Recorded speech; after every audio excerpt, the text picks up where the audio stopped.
En un clima lleno de tensión, llegan las elecciones presidenciales de 1970. La Democracia Cristiana levanta la candidatura de Radomiro Tomic.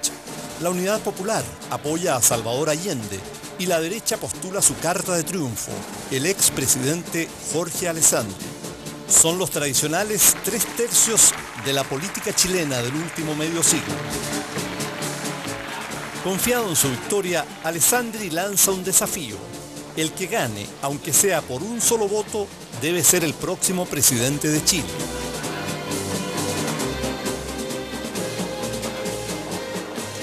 Pero el 4 de septiembre de 1970 es Salvador Allende quien alcanza una mayoría relativa del 36%.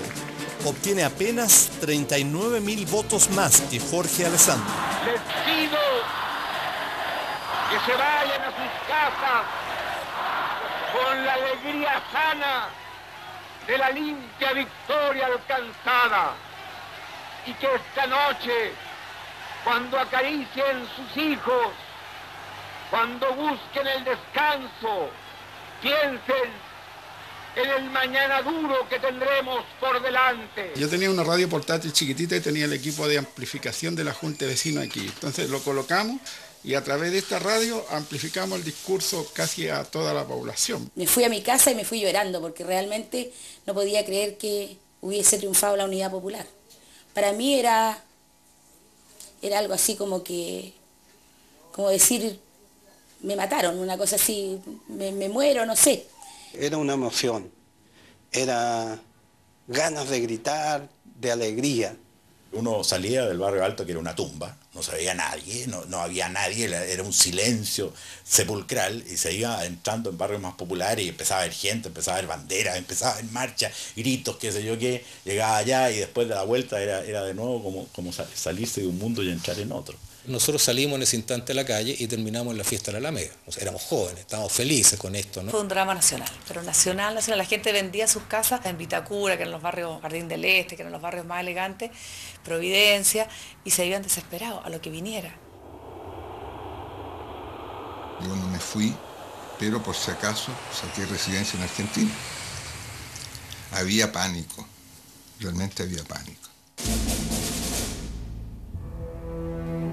El 22 de octubre de 1970, el auto del comandante en jefe del ejército, René Schneider, es interceptado y baleado con ráfagas de ametralladora en la esquina de Martín de Zamora con Américo Vespucio. Horas después, Schneider fallece en el hospital militar. El atentado, atribuido a un grupo de extrema derecha, busca provocar la intervención de las Fuerzas Armadas y evitar que el Congreso ratifique a Allende como presidente. Pero la subordinación de los militares se mantiene con el nuevo comandante en jefe general Carlos Prats. La Democracia Cristiana pacta con Salvador Allende el llamado Estatuto de Garantías, que busca asegurar el respeto a la legalidad.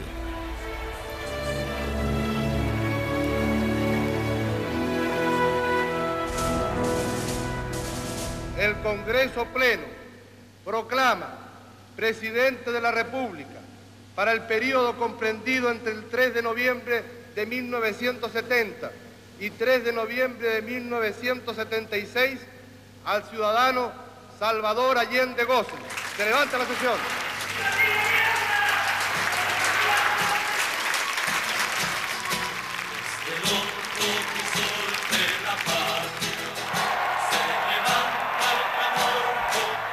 El gobierno de Salvador Allende, el único marxista elegido por votación popular en el mundo, asume en medio de una gran efervescencia.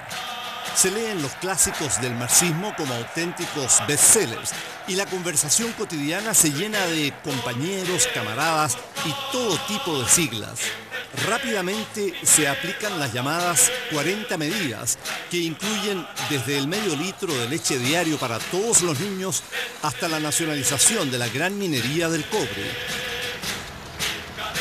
Pensábamos que Allende era la posibilidad de que nosotros fuéramos más personas, llegáramos de alguna manera a decidir cosas, a ser parte del país, de un país que lo había tenido marginado y excluido por mucho tiempo. Chile es Yo pensé que se iba a convertir en una segunda Cuba. Había por primera vez la sensación de un país que vivía su destino. Por primera vez no estábamos copiándole a nadie. Estábamos nosotros tratando de inventar algo. Entendía claramente que era el hombre que estaba dispuesto a liderar la destrucción del Chile que yo quería. Comprometido o no con el gobierno de esa época, nosotros lo único que sabíamos era trabajar. Porque nos habían inculcado esa mística al trabajo. Y nosotros entendíamos, los trabajadores de esa época, entendíamos que la única manera de sacar este país adelante era trabajando en forma seria y responsable. El plan final y último era la destrucción absolutamente integral de la empresa privada chilena.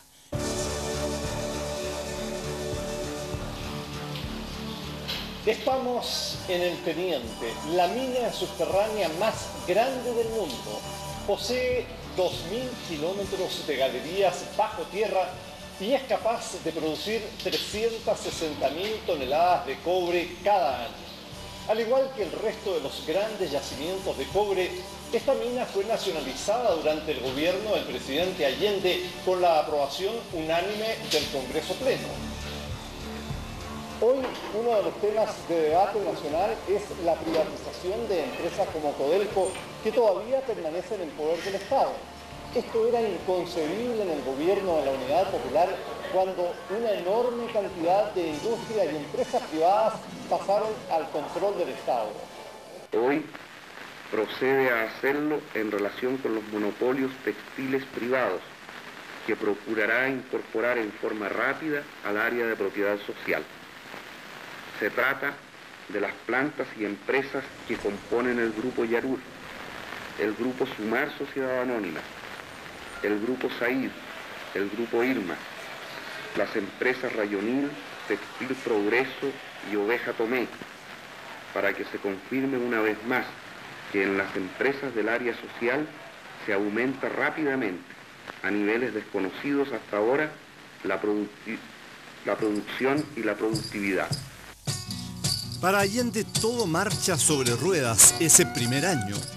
En 1971 hay elecciones municipales y la Unidad Popular aumenta su votación a un 49%. Meses más tarde la Academia Sueca proclama a Pablo Neruda, poeta y militante comunista, Premio Nobel de Literatura.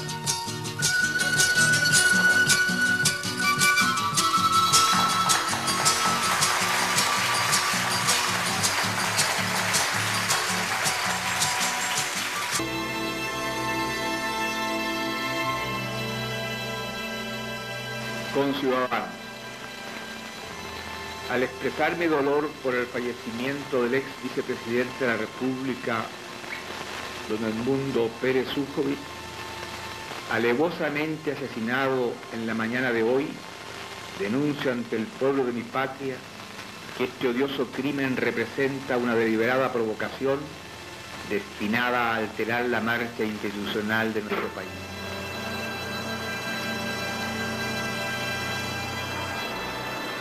El asesinato del ex ministro Edmundo Pérez Ujovich por la ultraizquierdista Vanguardia Organizada del Pueblo mueve a la democracia cristiana a una oposición más radical hacia el gobierno de la UP.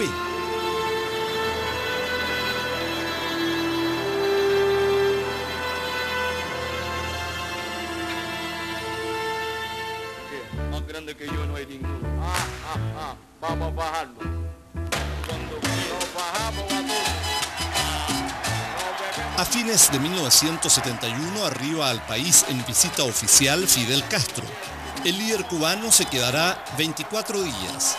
Uno de los regalos para Salvador Allende es una metralleta. Este estado durante un día, 2 días, 3 días. Pero esto de verse a un tipo que se queda semanas en un país, nos parecía una humillación, nos parecía una violación, nos parecía una cosa absolutamente fuera de todo tiempo.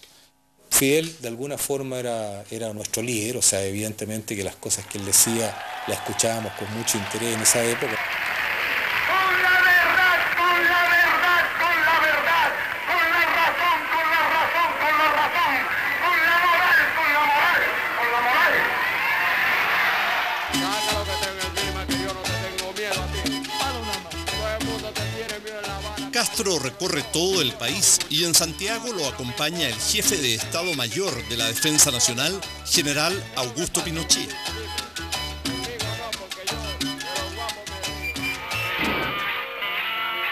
Cuando la visita termina, Chile está definitivamente polarizado. La violencia invade las calles y divide a las familias chilenas. Unos serán momios, otros upelientos. Jamás será vencido el pueblo unido, jamás será vencido. A comienzos de 1972, el excesivo gasto público presiona una economía sin ahorro ni inversión y rápidamente los bienes y servicios empiezan a escasear. Nace el desabastecimiento y con él el mercado negro. Habían días que no había ni pan, po. Había que comer pan duro a veces, porque hacían pan, pero eran unas colas inmensas. Cuando había una cola no se paraba en la cola. No preguntaba de qué, porque, bueno, por algo sería. Obviamente que se producían colas tremendas, por una razón muy simple. La gente tenía más plata para comprar. Y entramos a disputarle el poder consumidor que antes tuvo un sector minoritario de este país. El desabastecimiento sí existía, pero si tú tenías plata podías comprar. A veces a la papelera llegaban proveedores.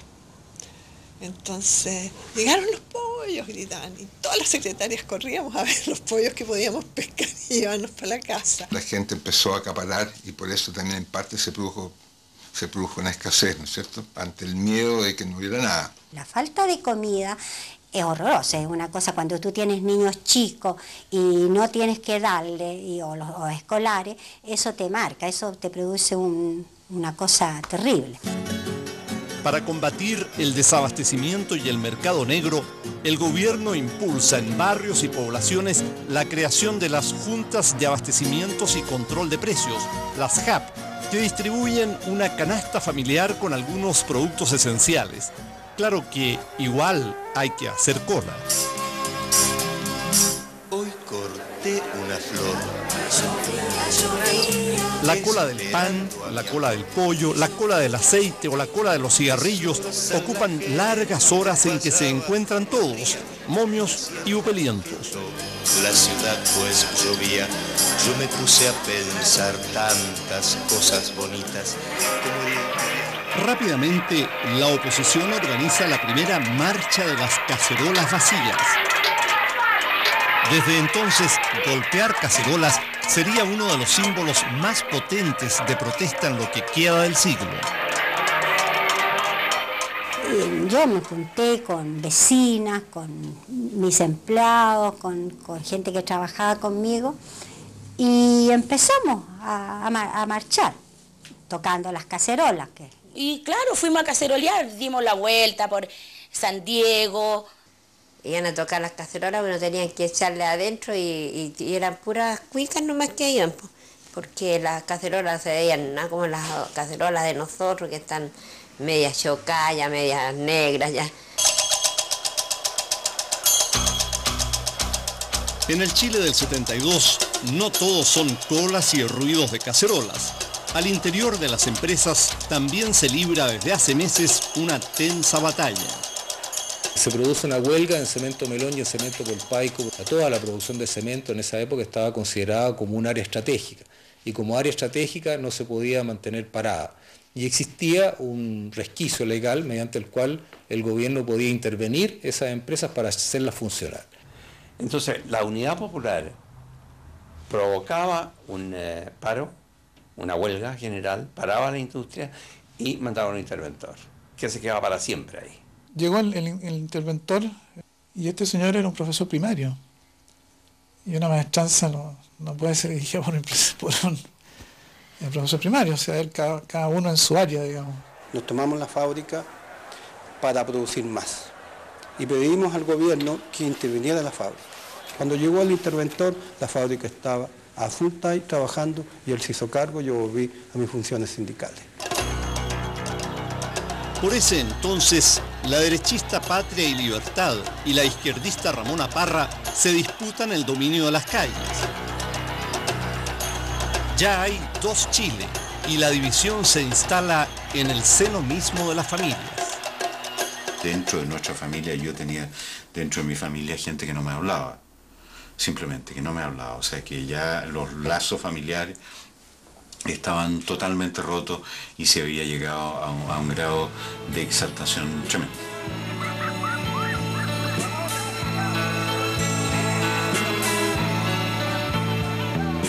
Donde brilla el tibio sol con un nuevo fulgor. Mi papá me decía, si tú estás en un grupo que lo único que quiere, por ejemplo, es expropiar el Banco Chile, nacionalizar los bancos, tú estás contra mío. Y eso a mí me cuesta mucho entenderlo. Y eso entonces le provocaba mucho dolor, a mí también. Bueno, yo siempre mi pensamiento ha sido cristiano, más bien dicho demócrata cristiano desde siempre. Mi familia era más bien de izquierda, pareciera ser que era la oveja negra de la familia en cuanto al pensamiento que uno pudiese tener. El conflicto no solo es entre chilenos, también hay fuertes intereses extranjeros involucrados, importantes apoyos económicos de Estados Unidos a sectores de la oposición y activa presencia cubana en grupos de la Unidad Popular. Las dificultades del gobierno aumentan día a día al embargo económico decretado por los norteamericanos tras la nacionalización del cobre. Al desabastecimiento y las tomas se agrega la organizada acción de la oposición, que encuentra un punto culminante en el llamado Paro de Octubre de 1972.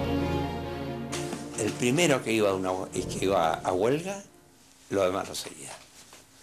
Y fue Vilarín el que aprovechó que el Estado estaba creando un sindicato paralelo en el sur del país para decretar la huelga a los camioneros. Se plegaron todos y fue el paro de octubre.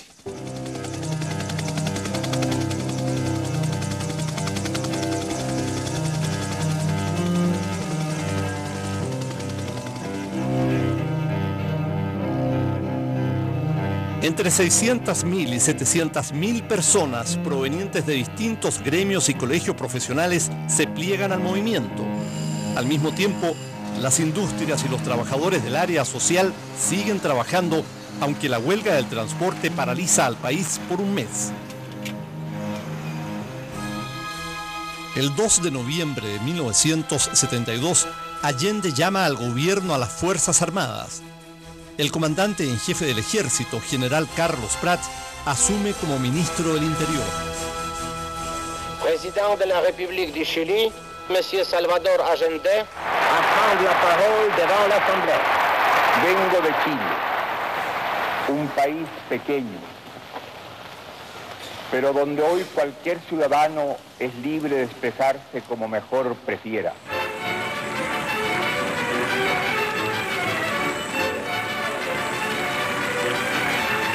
Una aparente calma permite al presidente hacer un viaje relámpago de 2 semanas a Nueva York, México, Moscú, Argelia y La Habana.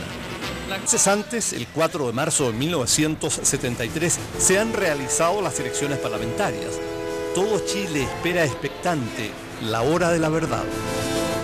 La Unidad Popular obtiene el 43%, la oposición el 57%, lo que significa un triunfo relativo, ya que no consigue la mayoría necesaria en el Senado para destituir a Allende.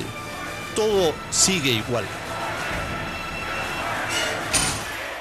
A su vez, el proyecto de la Escuela Nacional Unificada es denunciado por la oposición como un intento por introducir un sistema totalitario al interior de los colegios. La ENU, que tiene el respaldo de la UNESCO, revoluciona a la sociedad chilena y es finalmente abortada. A esas alturas, todas las diferencias se resuelven con enfrentamientos.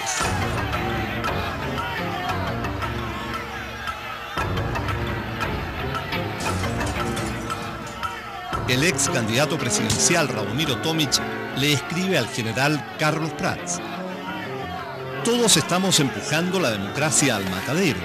Como en las tragedias griegas, todos saben lo que va a ocurrir. Todos dicen no querer que ocurra. pero cada cual hace precisamente lo necesario para que suceda.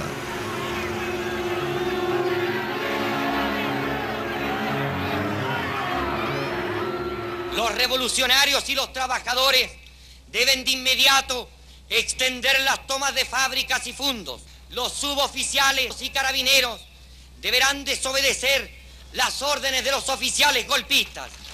Y en ese caso, todas las formas de lucha se harán legítimas. Entonces, sí que será cierto que los trabajadores, con los soldados, los marineros, los carabineros, los suboficiales y los oficiales antigolpistas, tendrán el derecho a construir su propio ejército, el ejército del pueblo. Mientras la extrema izquierda apuesta a la vía armada, la derecha vuelve su mirada hacia las Fuerzas Armadas. Los países tienen que dirigirlo grupos más o menos organizados. Y ocurre que en Chile se ha organizado un grupo que se llama la Unidad Popular, existe otro grupo organizado en vastos sectores partidistas o gremiales que está en la oposición, y existe un tercer sector organizado que se llama las Fuerzas Armadas. Tu argumentación, a mi juicio, es la que conduce en forma más clara y más evidente a la conclusión de que si no puede gobernar ninguno de esos dos otros sectores civiles, no quedan más que las Fuerzas Armadas. Porque la gente suelta no puede gobernar las naciones. Para provocar la intervención del ejército, los más exaltados lanzan trigo al paso de los oficiales.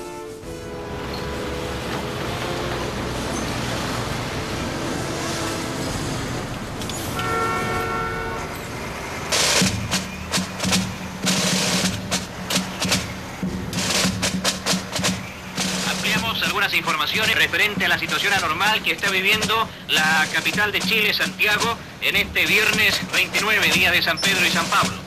Abstenerse de venir al centro de Santiago, mantenerse en sus casas y con el receptor ubicado en Radio Agricultura, en el 57 de Subial. Según informaciones extraoficiales hasta este instante, habrían tanques del ejército que estarían rodeando la moneda y el tráfico ha sido alterado en ese sector. Estamos viviendo en el centro de la ciudad un clima de guerra, porque las Fuerzas Armadas que han llegado a la moneda están disparando hacia diversos costados.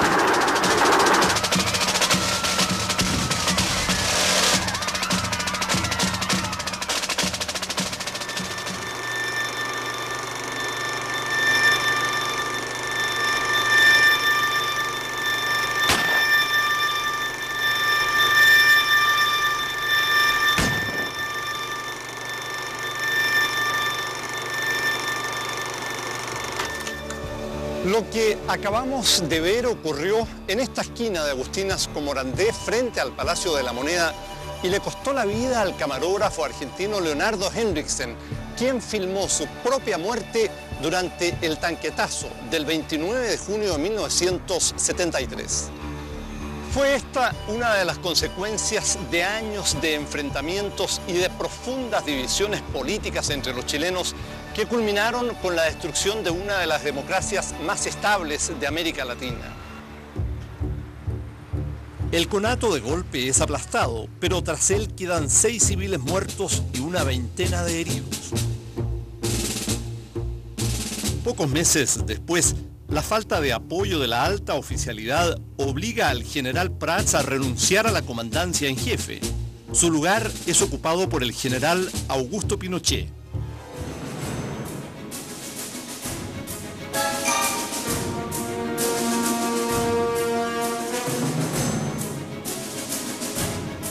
Se acerca el desenlace. A fines de agosto de 1973, la Cámara de Diputados vota un acuerdo por el cual expresa el grave quebrantamiento del orden constitucional y legal de la República. Antes, la Corte Suprema había denunciado un perentorio o inminente quiebre a la juridicidad del país. Los partidarios de Salvador Allende desfilan ante la Moneda decididos a apoyarlo hasta las últimas consecuencias.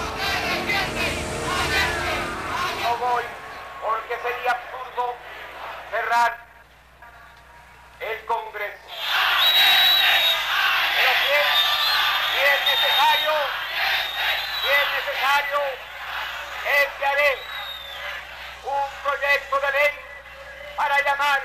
a un plebiscito para que el pueblo se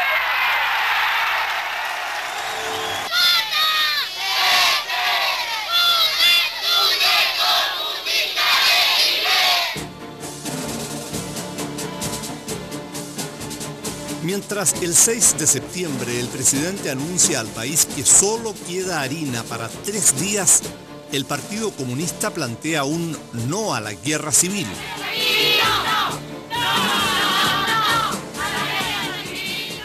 Los oficiales, suboficiales, clase y soldados no tienen la obligación de prestarle obediencia. El líder socialista Carlos Altamirano afirma que el golpe se ataja creando poder popular y llama a los marineros de la Armada a sublevarse.